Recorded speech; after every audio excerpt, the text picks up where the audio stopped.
Simply put, you either love these casters or you're wrong.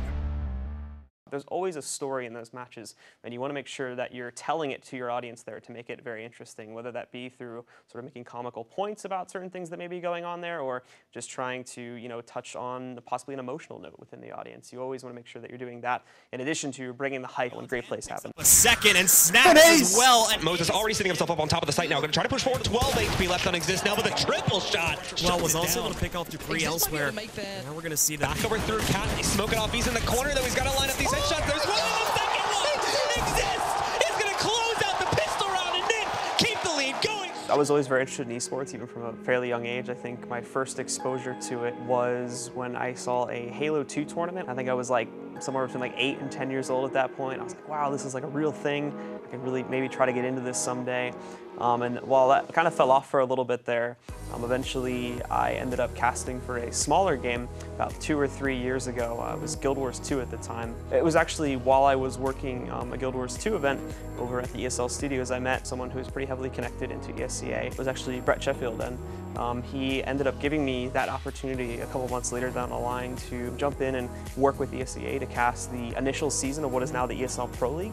At the time it was the ESL ESCA Pro League. It was that inaugural season, and they wanted to try to bring me in to see how well I would be able to just transition into Counter-Strike, and as far as I can tell, at least at this point, it's ended up working out pretty great. Suddenly being like thrust into a much larger audience has been a very interesting experience. I would probably say like the most difficult part of transitioning to that much larger audience is dealing with a larger spectrum of criticism and trying to gain something useful from that. I mean, also not losing yourself as an individual too. You don't just want to become what the community wants of you. You also want to try to make yourself have something that is of value. I think the most difficult part of being an analyst is just trying to obviously gain some insightful game knowledge that you can use there without having a competitive history. It's been very hard to sort of bring insightful points to the table, and not only that too, but just dealing with criticism in that respect and seeing how I can sculpt myself to obviously improve what I'm bringing to the table in that part. But easily the hardest part about it has been just my lack of competitive experience and how that sort of shines on the desk. In order to catch up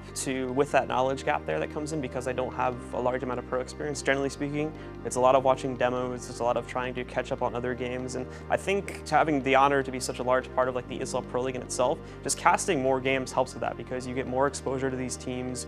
For me personally, when you're actually casting these games, you get a much deeper understanding of how these teams tend to play because you're paying much closer attention than you may be doing while you're just sort of watching a Twitch stream on a second monitor. So in that respect, I feel like casting games is probably the biggest help for me when I go to events and I'm asked to be on the analyst desk, but just in a pure preparation respect, I think the biggest thing that I tend to do is just a lot of demo watching, trying to analyze what individual players like to do, their styles, where they like to play on the map, where are their weak spots, where are their good spots, and just in general how teams tend to formulate their T sides for strats, how they tend to play positions on CT sides, do they change it a lot, and like I said previously, like where the weak spots are and stuff like that. Just trying to basically get as much info as possible off of a lot of previous games that teams will play within about a 2 to 3 week window before the event. The biggest thing that I've had to give up so far in my life has been a formal college education. I essentially told myself when I switched over to the game that I was going to commit to this full time.